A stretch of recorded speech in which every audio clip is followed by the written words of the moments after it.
আল্লাহ সন্তান নেননি, তার সঙ্গে অন্য কোনো ইলাহ নেই। যদি থাকতো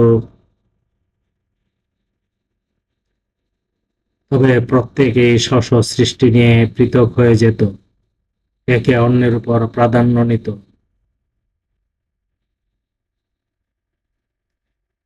তাদের বক্তব্য হতে আল্লাহ পবিত্র, তিনি জ্ঞানী দৃশ্য ও অদৃশ্যের বিষয়, এবং তিনি তাদের শিরক হতে অনেক ঊর্ধ্বে।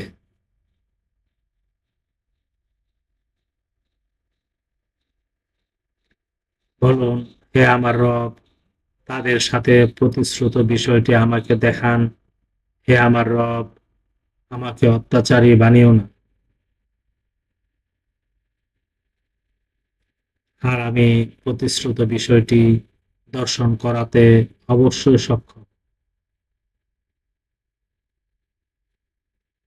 তাদের দুর্ব্যবহারের মোকাবিলা উত্তম ব্যবহার দ্বারা করো, তাদের কথা অবশ্যই আমি অবগত।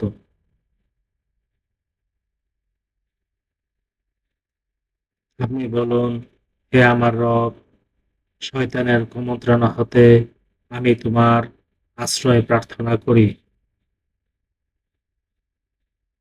হে রব, তাদের উপস্থিতি থেকে তোমার আশ্রয় চাই।